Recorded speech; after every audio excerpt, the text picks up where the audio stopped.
Good evening. So it is nighttime, it's late, and I'm trying to keep it down. But I was supposed to make a video earlier today. I did not. I took a nap. So now I'm making this video. And I don't know exactly what I'm going to be talking about, but I got a few things on my list. So let's try to check some of those things off. I've been thinking about like some really heavy stuff lately, and I should have wrote it down or something because usually I wait for it to like accumulate and then it's like, okay, I've been thinking about this for a while. I need to make a video out of this. And this time that didn't happen. I was like thinking of some stuff and I was like, yo, this is really deep. Like, and I just expected that it would keep coming around and it didn't. So now I'm just like, oh, I hope I get that back. But anyway, until then, I'm going to make this video for now. Um, because I don't know, there's some things that keep coming up about like just us understanding like what we're doing, what this is. I think I was watching like a TikTok and somebody was saying, sorry, it's not that late, but it's still late. Somebody was like, well, if God really existed, he would make himself he would make it obvious so that we could make an informed decision. And I don't know, it was really like, I don't know, there's something about the logic in that, like the way that people, it's like impossible to logic when you don't understand what you're talking about. So people are like, well, if God, and they're taking so many things for granted, not realizing um, like it's just crazy. So it got my wheels turning about a couple different things. But um, so the first thing I guess I can start with is about I came up with this analogy about um, how when you get saved, it's like going into witness protection. And I was thinking about like if you were in the mafia and you were in danger somehow, and so you turn to state's evidence or whatever, and you're like gonna snitch for in exchange for witness protection.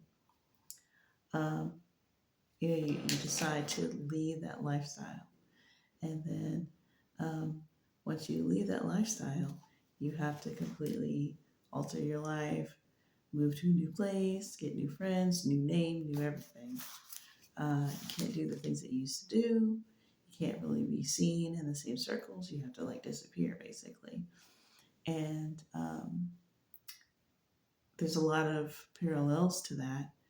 Um, it's like when you go into witness protection. No thanks. Um, like, let's say that you decide after, you know, 6 months, a year, 6 years, whatever, you get bored because you've been in witness protection. You're not getting gobs of cash anymore. So you're living kind of this broke life. Everything's slow. No one's chasing you. You're not pistol whipping anyone. It's just kind of like you're just this law-abiding citizen, and you really have to decide if that life is for you or not. Um, because yes, while it's saving your life, um, the life that it does give you is not even something that you can really value. And it's not to say like plenty of people wouldn't find themselves in that situation to begin with, but plenty of people are happy to just live their boring lives. But there's some people who get antsy, they're addicted to, they had prestige, they had this, they had that, they can't get a girlfriend now. Like, it's like they used to be able to get, a 10 or whatever just because of their status and who they were next to, and have, two girls on each arm or whatever, and now they can't even like get an ugly girl to look at them twice, and it's just like there's some adjustments. And let's say that you decide like, okay, well, this is not, you're like, I'm just gonna go out, I'm just gonna go back to this old stomping grounds. I'm not gonna like, try to do anything. I'm just gonna whatever. It's like everybody knows that that's, if that's a movie that you're watching, you realize like this person's about to die because everyone else understands the stakes. And I'm not saying like, when you try to go back to the world, but it's very similar in the sense of like there's real consequences to returning to that life, and very similar to in real life, you might not come back. A lot of people don't come back. It's like they're still alive, so we don't think, we can see physically that they're still alive, and it's just like, but, you know, when you get back to that life and you get back into it, like that would never happen in real life. Um, you would just be killed. And it's almost like the same thing happens where you spiritually die. And I mean, we see that all the time where people, um, they become ex Christians. And it's like, yeah, I don't know, it's totally delusional, blah, blah, blah. And, it's like they're goners. It's like watching, some alien movie where they get, the case of the body snatchers, where one minute they're with you and the next minute they're, and it's kind of this weird thing where it could be, it looks on the surface like that is just, people leaving fanatical, crazy um, cults and just going back to being normal. And the thing is, like, uh, when you're in the world, when you're just being a sinner or whatever, like, you're not going to see the stakes in that way because the devil's not going to show you the stakes. It's only when you get in you get down deep enough, typically, if we're going with the same analogy, we're dealing with somebody who is on the verge of death and needs some higher authority to come in and save them. And so God comes in and saves you and says, okay, now you have to, walk this road and be on the straight and narrow. And that person finds it too difficult, or the danger stops being dangerous and they let their guard down, whatever reason, and they end up back there. Now, most people who are just, uh, just in the world, and this is why people tend to think that just not being too extreme um, is the safest place, because you're just kind of, uh, the devil has most people on this kind of even keel. You're just doing the rat race stuff. You're not doing anything major. He's just got you on a treadmill, and you're not um, following God. So he's not gonna like push you too much over the edge. But if you start going into like these extreme directions, you're gonna run into him. He's gonna try and pull you. It's gonna start getting more volatile. But by and large, he just wants you to not worship God. So if you already aren't really trying to do that, then yeah, he's gonna, you know, and that's kind of part of the reason why God doesn't really need to do a lot of, he's not going to do a lot of showy things, because um, pretty much every person that, every testimony you hear from a Christian, they're talking about this emptiness that they feel. They've achieved all this, or they've done this, or they've done that, and they're like, this is not helping me at all, and they're looking for something. If people aren't really looking for something, then God's not really bothering them. Like, God is bothering, the very fact that you are bothered is a signal um, that God is calling you. And He's just trying to get He knows who these people are. We don't, so we go out, this whole fishers of men analogy is like, are you really going into the water and picking up the fish and going, I don't know, is this, you get a big net and you just bring them all in and then you sort them out once they're in there. So our job is to just spread the message and make disciples and do all that of the people that become Christians, like the person I'm sort of making an analogy about right now. A lot of those people are going to end up not being part of the thing. So just because you make a decision and you're in the church and you're being a disciple doesn't mean, I don't know how that works. I don't know how God knows who's who and who's what he what's, but He does. And He knows that all He's got to do is for the ones that are after Him, for the ones that are righteous, the world weighs you down. The sin weighs you down. The evil weighs you down. You're thirsty. You don't like being stumbling around in the dark. It's like these things are going to naturally grate on you, and you're naturally going to look for, I think that um, God really just knows, um, He's just not worried. He's not too worried about it because He knows that we know how to find Him. We know how to, or we just naturally, it's like the way that a baby, doesn't know how to get food, but they know how to root around and open their mouth, and that's about all they can do. And it works.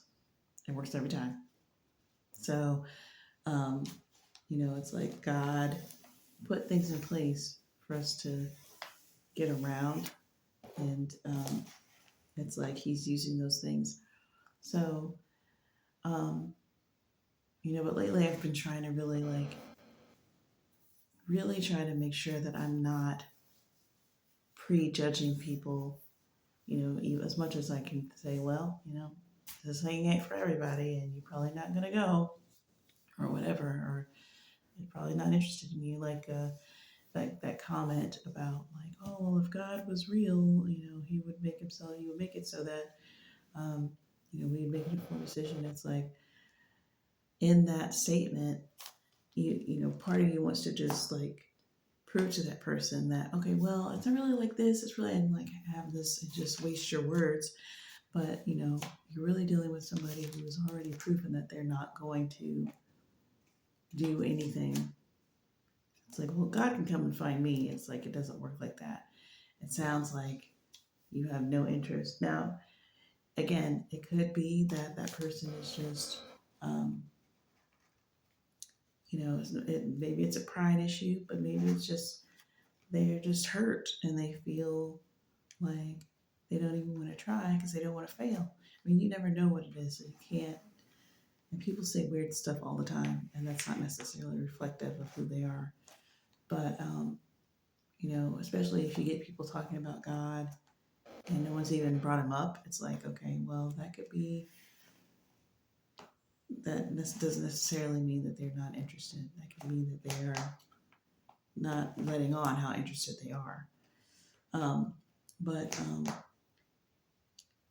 I don't know. I'm just thinking out loud, but getting back to that witness protection thing, like, so, if that person decides to go back into that lifestyle,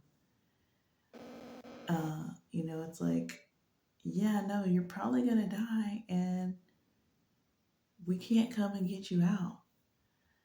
Like these people who are like, so if I, um, leave the Christian faith, like that's it. Like I'm just not going to like get to go to heaven. And it sounds, they say it, it's like there's no amount of you saying something that's going to make it not make sense. It's like, so that's just it. Like if I don't accept your thing, then I don't get to go. It's like, that's you could be dismissive about it, but that's, yeah, like it would be the same thing as if you got in the witness protection program and then you left the witness protection program.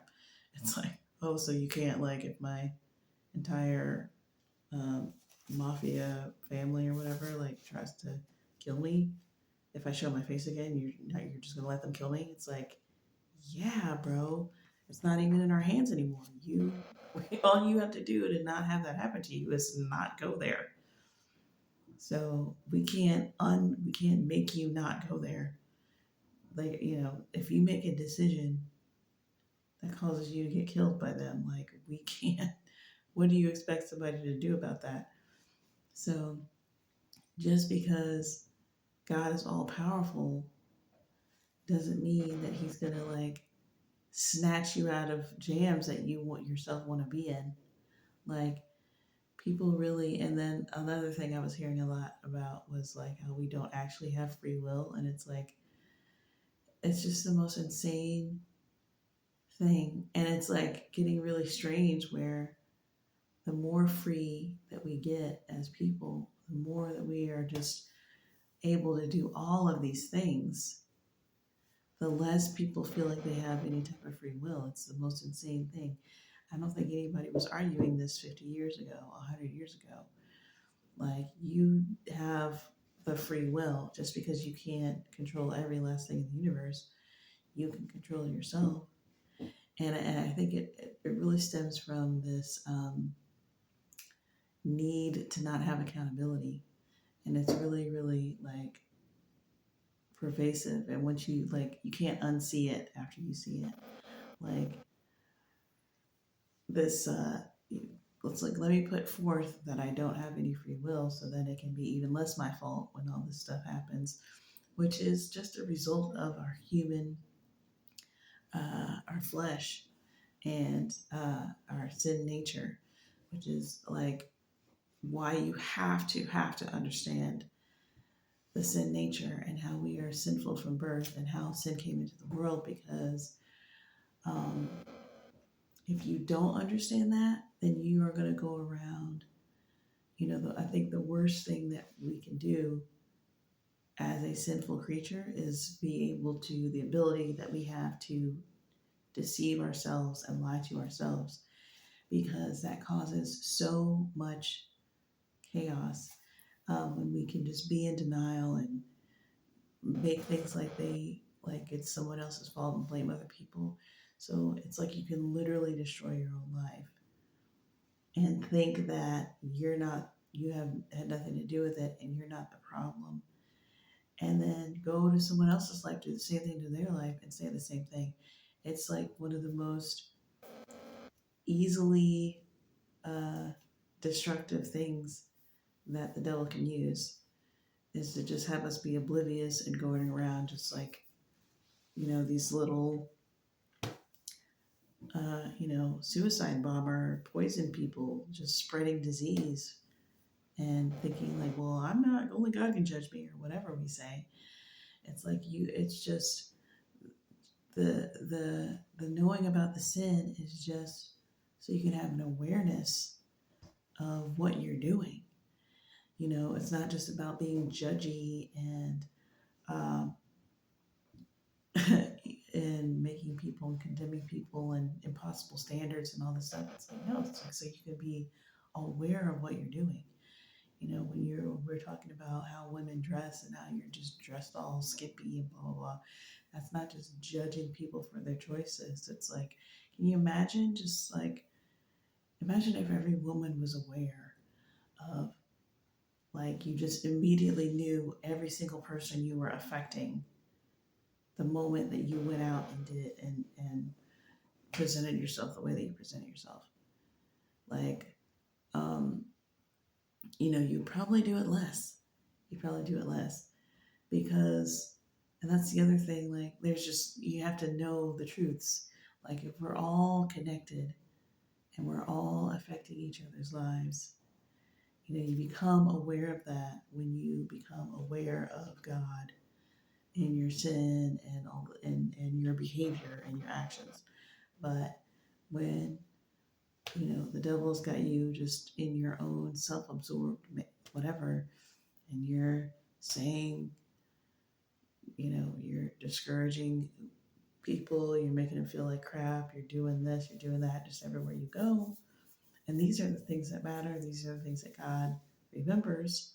When you get up there, it's all going to be all about like who you affected with your words and who you didn't help and who you decided to help that didn't need help. You helped them because they were going to do something for you, and that's it. And all of these things that we don't argue with are generally virtuous things, but like in the moment, we just cover for ourselves.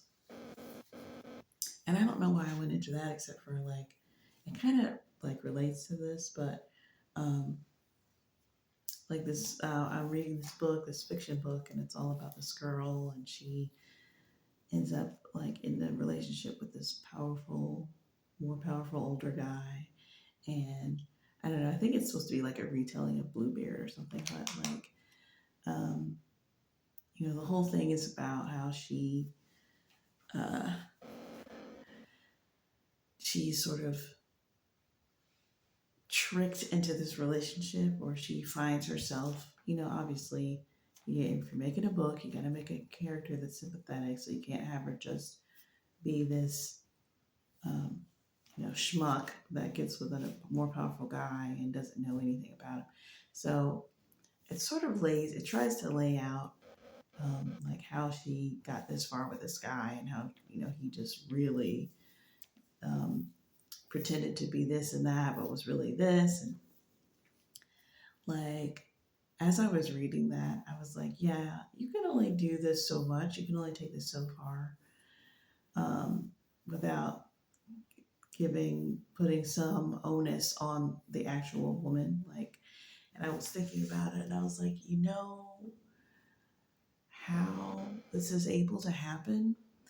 Because, and it kind of relates to like another TikTok that I watched about like a lot of divorces that are initiated by women, um, or just a lot of women who are in counseling and stuff before they get divorced, like how they can change the story and make it be like they are the innocent person and the man is the evil victim person, and they're just so good at it.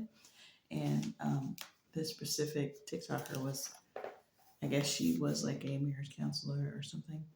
And she said, she was like, I literally had to relearn how to, or just rewire my brain to just like never believe the woman.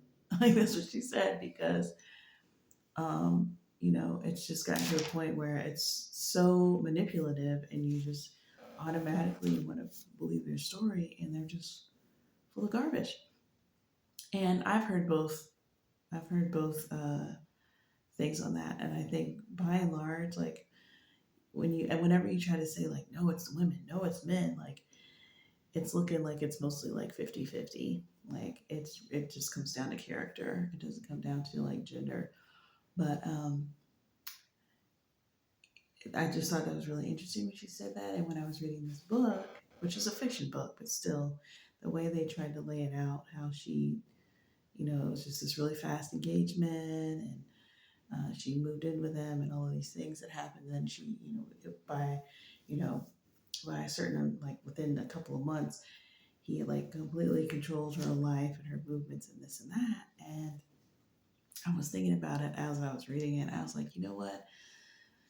The way that's allowed to happen, or the way that ends up happening, is because the man, this particular man, who's probably based in some type of psychological profile, is able to prey on not your innocence, not your naivete, but your selfishness. And the devil does the same thing, because, and pretty much if you just want to learn anything about like why God is doing anything, just look at any relationship, because it's about like, the whole relationship is just like a whole metaphor for what's going on spiritually.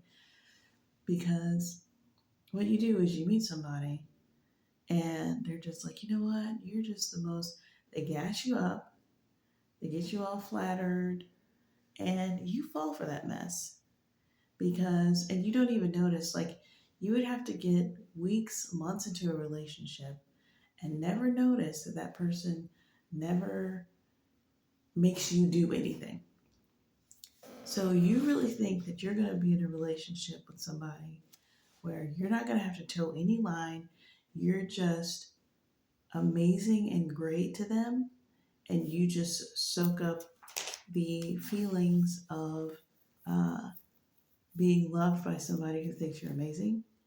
Like, that is the Lulu. Like, and to some degree, we all do that because that relationship that you're describing is really God. But even God requires things of you. And that's why people get like, they're like, they get like, they don't like that. They're like, well, why do I need to sacrifice? And why do I need to do anything? Like, and, but those people that tend to do that, they do that in actual real relationships too. It's not just this thing of like, be skeptical of religion because this and that. It's like, no, the same thing happens in real relationships. And guess what? They're just as blind and undiscerning in real relationships than they are in the one with God. Because the same thing happens where you get in a relationship with a good guy, you get in a relationship with a good girl, and that relationship tests what's inside of you. Just like witness protection tests whether you're willing to be a good citizen or not. If it's too boring, if it's not enough excitement, if you're not willing to give respect to somebody who would never earn respect on the street, um, these type of things. If you can't give that up, then you can't live a decent lifestyle.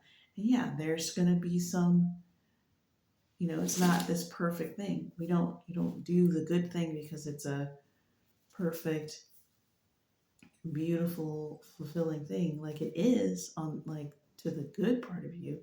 But for the sinful nature is dying. The sinful nature is bored out of its mind. And you have to choose between one or the other. So it's like, are there some advantages? I wouldn't say advantages, but like even the Bible admits that like sin is pleasurable for a while. Like it'll be like, yeah, I'll give you that.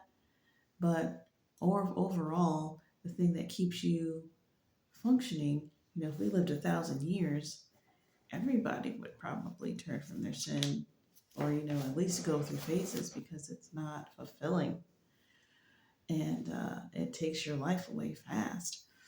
So, like,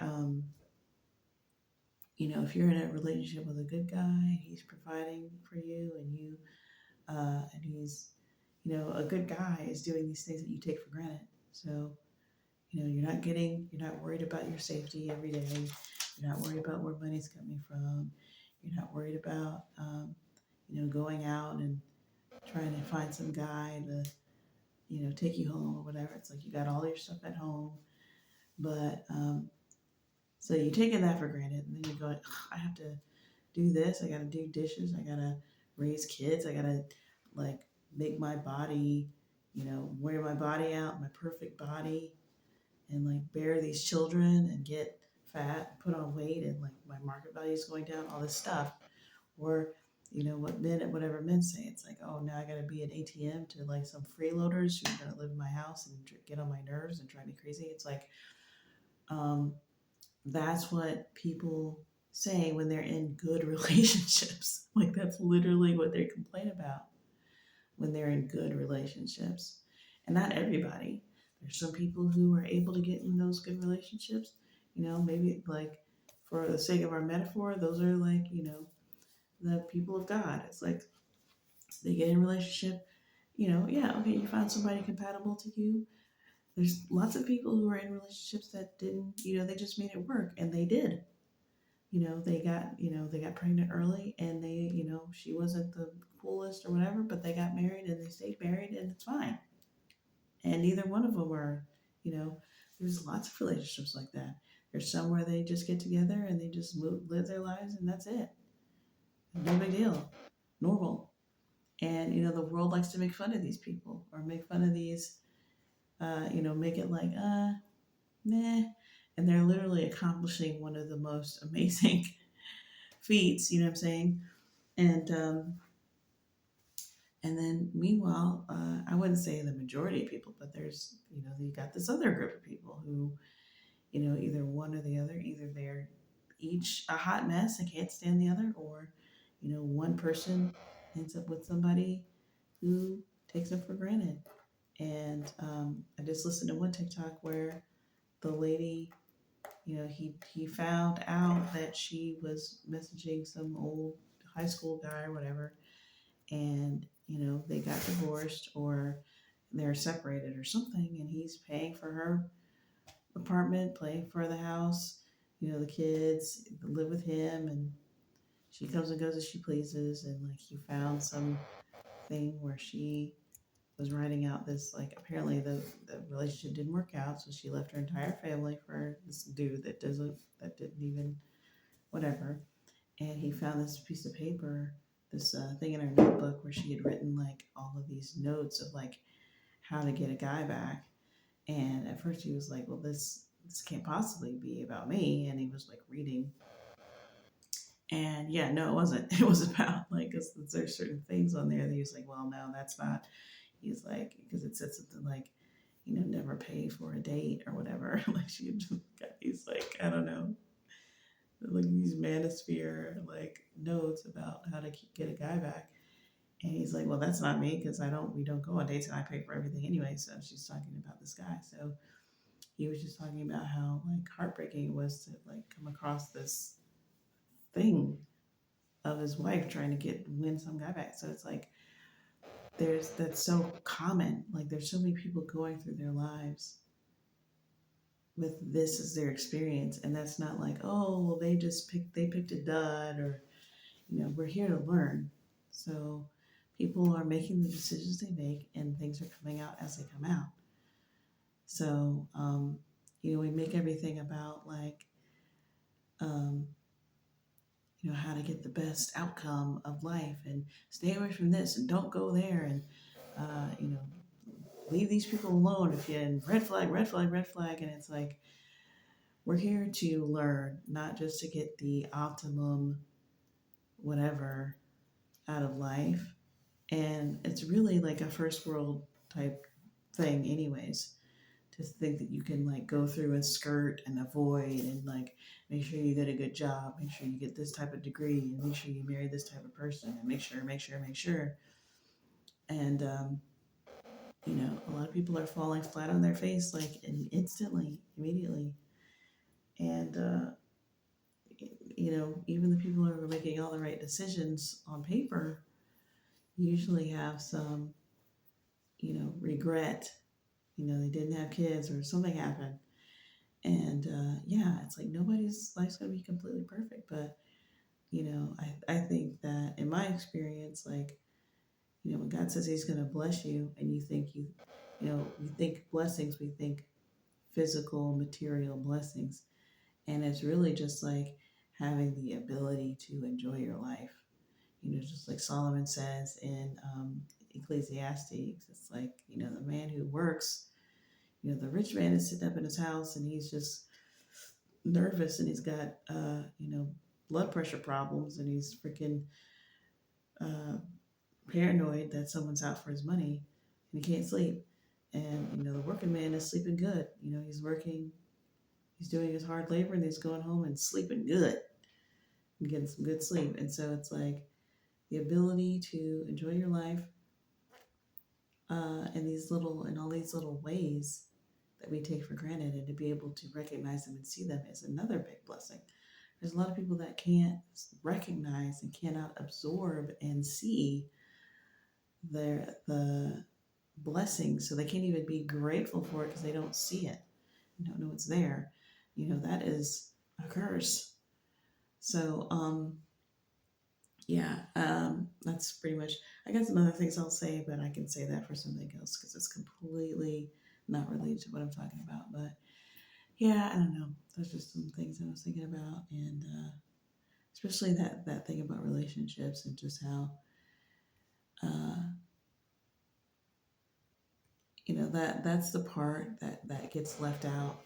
There's a lot of things that we don't talk about as people because they're embarrassing and we just don't see them a lot of the times, and also like we don't know how to articulate them. It's like I watched this. I think I've talked about my 600-pound life before, but it's really like funny. Like sometimes they have the surgery and they don't lose any weight, and they come back after like 5 months and they've lost 8 pounds, and they've shrunken their stomach down to the size of a golf ball, and they've only lost 8 pounds.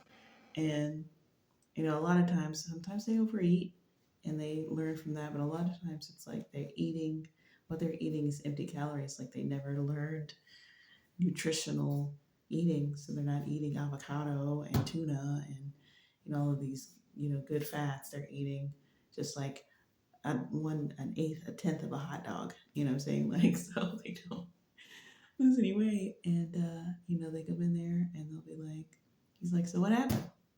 And they're like, I don't know. I don't know. So that's how we are. It's like we don't want to, everything's mysterious and well, it could be this and that. It's all this nebulous stuff. And the simple fact is, we are selfish, and our sinful nature takes over, and we don't know how to stop. Especially, if you're not Christian, it's like you don't have the tools. You got all the same stuff I got, but you got none of the tools. So, um, when people are talking about their relationships, and they're like, "Yeah, I know," and it's like, how did this happen?" It's like, well, I just got out of this other thing, and I didn't know about this and that, and he just took advantage of my this. It's like that's a lot of story, sis.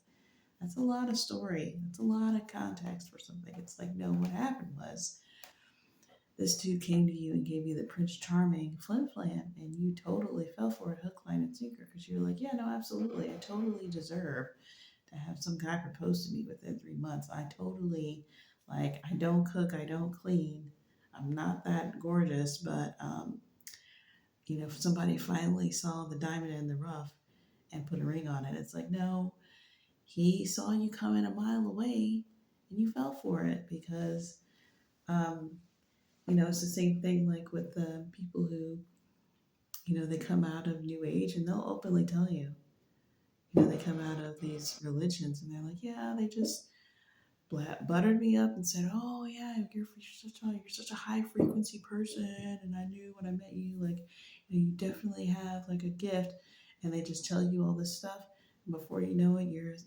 doing the tarot readings and you're healing people with energy and all doing all this weird stuff because you've been put on this planet to heal the world. It's like the devil does the same thing to us. He just traps us with our own sin and our own pride and our own selfishness and our own lust. It's like, and that's how we get ensnared. At any point, if during the relationship, if you just went like, this dude hasn't told me anything about himself, like, wouldn't he want to share something about himself with me? Like, that's sort of the natural order of like how people, when you're like way into somebody, like they get super obnoxious and they're like, listen to this song I made up on the bagpipes, and you got to sit there and pretend like it's great. Like, are like, where's any of that? It's like, no, we're just doing all the stuff I like. He's perfect. It's like, okay, well, he just lured you right in there. That's a big, big part of it that never gets mentioned. And it's all like, oh, the big bad dude came and told me some stuff that wasn't true. It's like, okay, well, um, yeah. So I don't know. It's just an observation of one of many. But anyway, it's getting late, and I'm gonna go lay down and was supposed to do today. I did my video. So yeah, I will talk to you all later. Good night.